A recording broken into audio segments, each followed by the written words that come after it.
साक्षी वहिनी कुठे गेली असेल ग? ते कळतच नाहीये. ते भाजीवाल्याला विचारलं तर तो म्हणाला की कुणाच्या तरी गाडीत बसून गेली आहे. तर कुणाच्या गाडीत बसून गेली असेल का? मला तर खूप टेन्शन आलंय. कुठे गेली असेल आई? वहिनी गाडीतून गेल्या? कुणाच्या? म्हणजे कुणी गाडीवाली मैत्रीण त्यांच्या ओळखीची नाहीये. वहिनी सुद्धा कोणाला ओळखत नाहीत. कुठे गेल्या? त्यांना कोणी किडनॅप वगैरे नाही ना केलं? ए अभिलाषा, तू काही बोलतेस का ग? बरं राहिलं.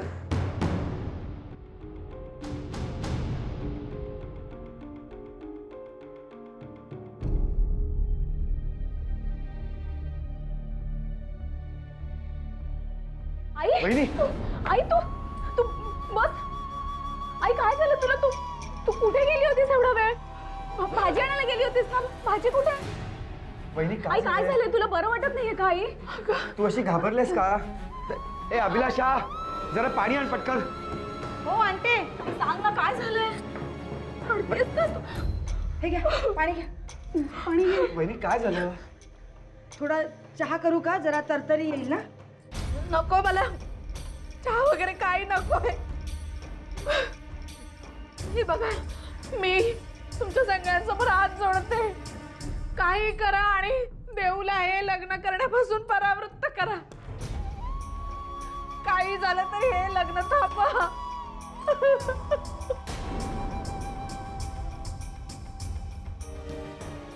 वहिनी बघ, तू शांत हो आधी. मला सांग काय झाले ते. कुठे गेली होतीस तू? कुठून येतेस तू आता? मला साईमांनी भेटायला बोलवलं. साईमा, त्यांचं तुझ्याकडे काय काम आहे? अहो सांगा ना, काय म्हणाल्या साईमा? रणवीर राजेंप्रमाणेच त्यांचाही या लग्नाला विरोध आहे. त्या मला म्हणाल्या, हे लग्न झालं तर अनर्थ होईल. मुळात त्या हे लग्न होऊच देणार नाहीयेत. देऊला का कळत नाहीये हे? वहिनी अगं, देवचं विक्रमशी लग्न झालं ना तर ते राजेश शिर्के तिला सुखाने नाही जगू देणार. माझ्या देऊनी हे लग्न करणं म्हणजे आत्महत्या करणं आहे. वहिनी देऊ,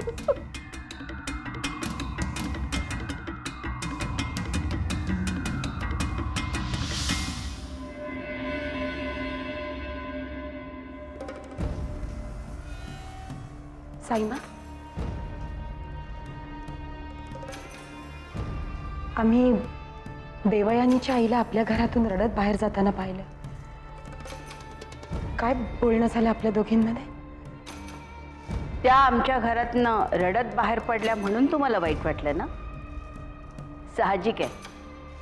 हितचिंतक आहात ना तुम्ही त्यांच्या. त्या आपल्या घरातनं रडत बाहेर पडल्या म्हणून तुम्हाला विचारावंसं वाटलं की काय बोलणं झालं? आम्ही त्यांना समज देण्यासाठी इथं बोलवलं होतं. देवयानी आणि विक्रम यांना दूर ठेवणं ही आमच्या एवढीच त्यांची जबाबदारी आहे हे आम्ही त्यांना समजावून सांगितलं. जाताना त्यांना वाईट वाटलं याचा अर्थ आमच्या भावना त्यांच्यापर्यंत पोचल्या नाही का? भावना? साईमा, जसं स्वतःच्या भावनांचा विचार करता तसाच विचार समोरच्या माणसाच्या भावनांचा केलात तर फार बरं होईल. प्रियदर्शनी, आई आहात ना, मग स्वतःच्या मुलांच्या भावनांचा विचार का करावा असं वाटत नाही तुम्हाला? विक्रम भाऊजी आणि देवयानी जे एकमेकांवर निस्सीम प्रेम करतात, ती दोघं जण एकत्र येऊ नये म्हणून हा खटाटोप करताय तुम्ही. त्यांच्या भावनांचा विचार नाही आहेत तुमच्या मनात? प्रियदर्शनी, आता तुम्हाला समज देण्याची वेळ तुम्ही आमच्यावर आणू नका. नाही साईमा, ही वेळ समज देण्याची नाही, समजून घेण्याची आहे. हे तुमच्या का लक्षात येत नाहीये? आज तुम्ही त्या देशमुखांना धमकावण्यासाठी आपल्या घरी बोलावले. अहो पण ही वेळ का आली याचा विचार का शिवत नाहीये तुमच्या मनाला? यापूर्वी नील भाऊजींच्या बाबतीतही आपल्या हातून अशीच चूक झाली होती. नील भाऊजी इतके दुखावले गेले की कायमचे दुरावले ते या घराला. असं असून सुद्धा तुम्ही विक्रम भाऊजींच्या बाबतीत परत ती चूक का करताय साईमा? एकमेकांवर निस्वार्थ प्रेम करणाऱ्या दोघांना तुम्ही बस, तुमचं तत्वज्ञान बस करा आणि जा इथून. आमच्या संयमाची परीक्षा न बघता इथून निघून गेलात ना तर खूप बरं होईल.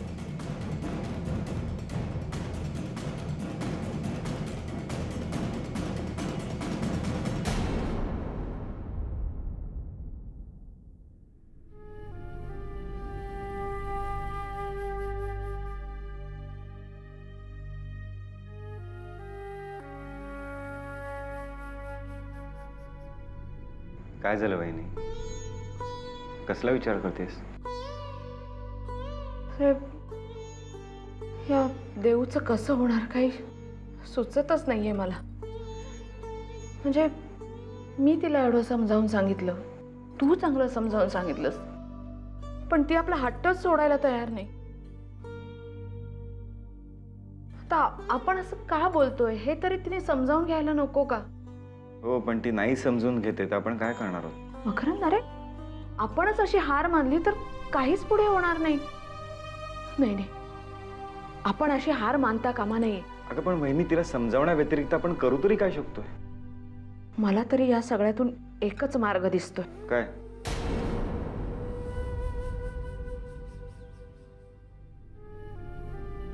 आपण स्वतः विक्रमची भेट घ्यायची.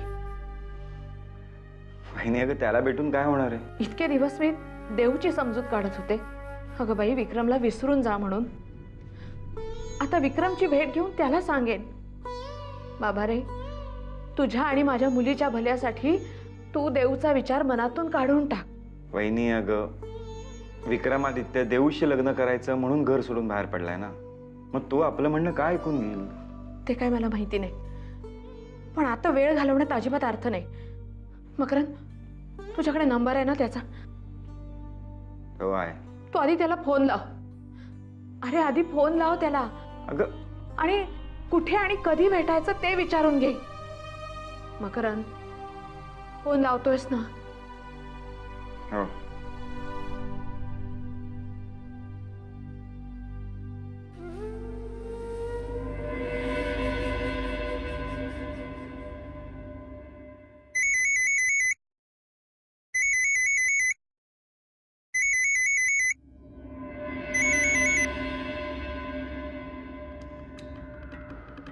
Hello hello, Vikramaditya. मी मकरंद, देवयानीचं काका बोलतोय. हां काका. नाही, फोन अशासाठी केला होता की देवयानीच्या आईला तुला भेटायचंय. ठीक आहे, आम्ही येतो घरी. मग घरी नाही, घरी नको, आपण बाहेरच भेटूया का कुठेतरी? काही प्रॉब्लेम आहे का काका? नाही, म्हणजे आपण भेटल्यावर बोलणारच आहोत ना, फक्त कुठे आणि कधी भेटूया हां ते सांगतोस का?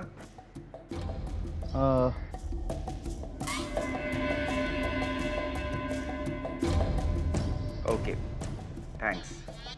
हां, विक्रमादित्य, हां फक्त ही गोष्ट देवयानीला कळणार नाही. ओके, नाही सांगणार आम्ही देवयानीला. थँक्यू. बाय. काय काय झालं? वहिनी, आपल्याला ताबडतोब त्याला भेटायला जायचंय. ताबडतोब? बर, मी आलेच. हां.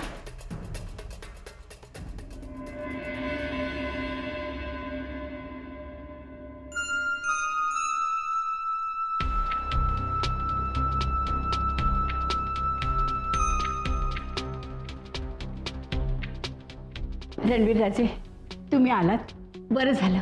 आम्ही तुमचीच वाट पाहत होतो. काय सांगायचं होतं? हो, आज आम्ही देवयानींच्या आईना बोलवून घेतलं होतं. देवयानीच्या आईला? कशासाठी? आम्ही त्यांना समज दिली, देवयानी आणि विक्रमादित्य यांचं लग्न झालं तर परिणाम फार भयंकर होतील. खूप घाबरल्या होत्या त्या. आता आम्हाला वाटतंय की त्या नक्की देवयानीला लग्नापासून परावृत्त करतील. आणि आता जर त्यांनी परावृत्त केलं नाही तर रणवीर, हा आमचा आदेश समजा आणि तुमची धमकी सत्यात उतरवा. काहीही झालं तरी विक्रम आणि देवयानी यांचं लग्न होता कामा नये. तुम्ही काळजी करू नका सायमा. आम्ही तुम्हाला वचन दिलंय, देवयानी आणि विक्रमादित्य यांचं लग्न आम्ही कदापि होऊ देणार नाही.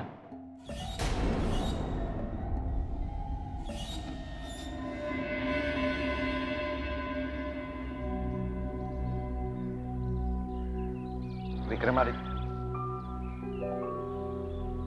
आई, काका, विक्रमादित्य, मी हात जोडून विनवते तुम्हाला, देवला विसरून जा. त्यातच तुम्हा दोघांचं भलं आहे. आई, काय बोलता तुम्ही? मला माहिती आहे देववर तुमचं खूप प्रेम आहे. तिच्यासाठी तुम्ही घरदारही सोडलंय. राजेश शिर्के असूनही तुम्ही हा जो त्याग केलाय तो कोणी सामान्य माणूस नाही करू शकणार. पण तरीही घरच्यांवर रागवून किंवा त्यांना दुखावून घर सोडण्याने काही साध्य होणार नाही. देवच्या प्रेमाखातर भावनेच्या भरात तुम्ही घर सोडलंय, पण उद्या तुम्हाला त्याचा पश्चाताप होईल. काका, तुम्ही तरी यांना काहीतरी समजावून सांगा. नाही विक्रम, तूच समजावून बघ तिला. आई, भैयासाहेबांना घाबरून तुम्ही हा निर्णय घेताय ना, पण तुम्ही निश्चिंत राहा. देवयानीला कुठल्याही प्रकारचा त्रास होणार नाही, ही जबाबदारी आमची. आई, आमच्याही अंगात राजेश शिर्क्यांचं रक्त आहे. भैयासाहेब जर आमच्या आणि देवयानीच्या मध्ये आले तर त्यांचा मुकाबला करायला आम्ही समर्थ आहोत. पण आम्ही तुम्हाला हात जोडून विनंती करतो, तुम्ही आमच्या लग्नाला विरोध करू नका. आम्ही दोघं एकमेकांशिवाय खरंच नाही जगू शकत.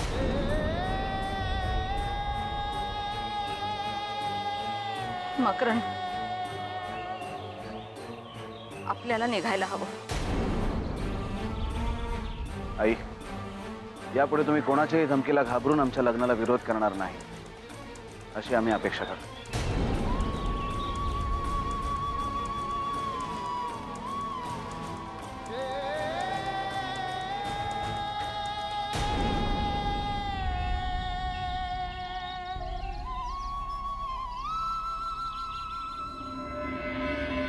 तू कशी आहेस रागिणी? आणि नील भाऊजी कसे आहेत? आता काही प्रॉब्लेम नाही ना तिकडे?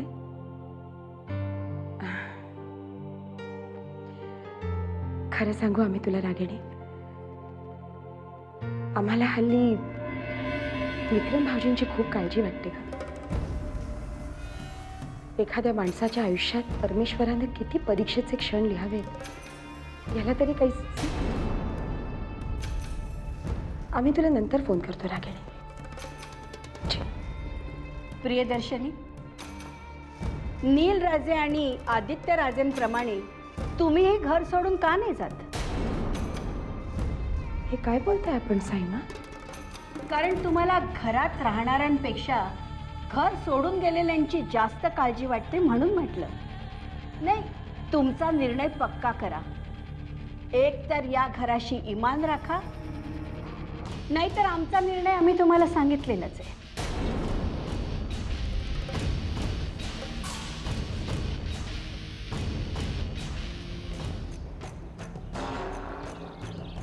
आम्ही विक्रमला भेटायला गेलो होतो.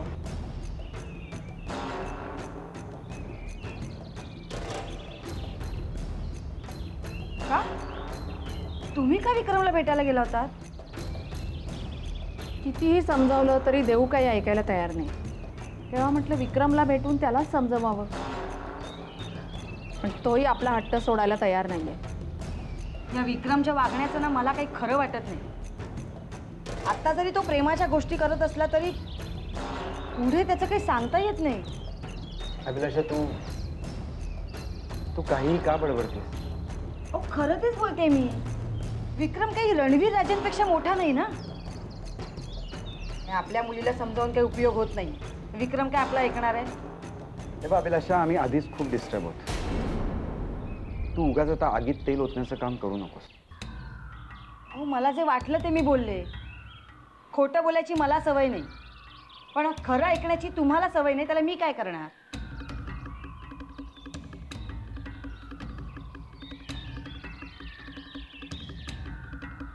मकरंद, आता आपण काय करायचं? आपण काय करणार होतो बहिणी? जे काही करणं शक्य होतं ते करून झालंय. आता पुढे काय घडणार याची फक्त वाट बघत बसायची.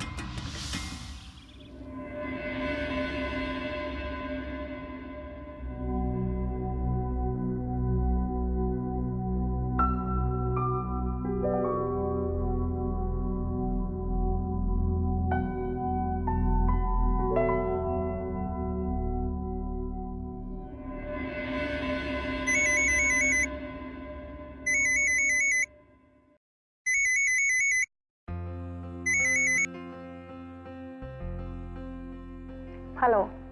देवयानी, काय करतेस? काही नाही, तुझाच विचार करत होते. ओके, आता एक काम करायचं.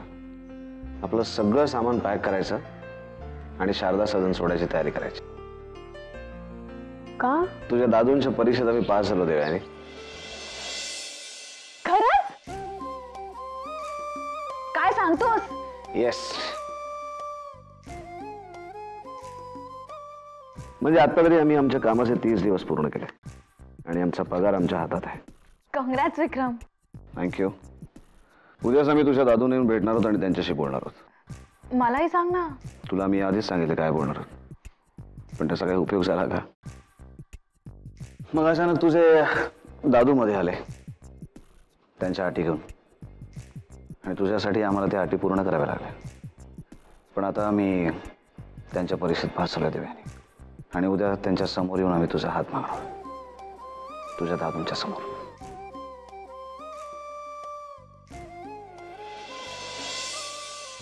देवयानी,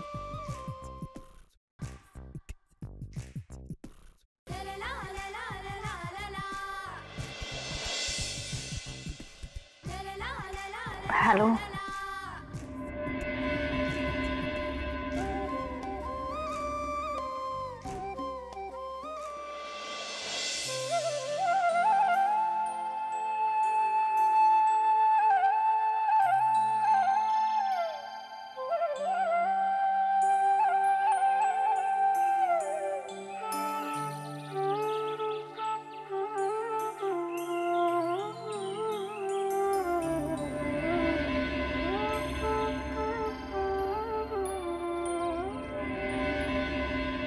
आई, दिवी सरांनी आमच्या समोर ठेवलेल्या सगळ्या अटी आम्ही पूर्ण केल्या.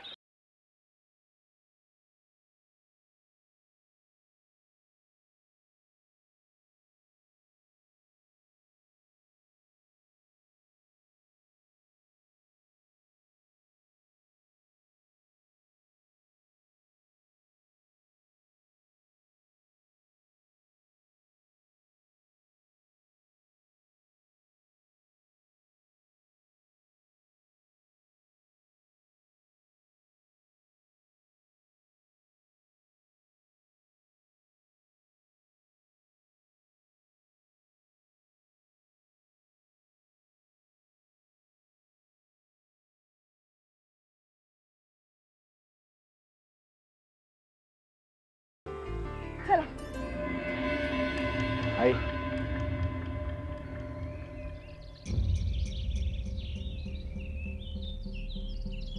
आमच्या लग्नाबद्दल तुम्हाला वाटणारी भीती अजून गेलेली दिसत नाही. हो खरंय, मला विचाराल ना विक्रमादित्य, तर तुमच्या लग्नाबद्दल मी खुश नाहीच आहे. मुळात माझी या लग्नाला परवानगीच नाहीये आता.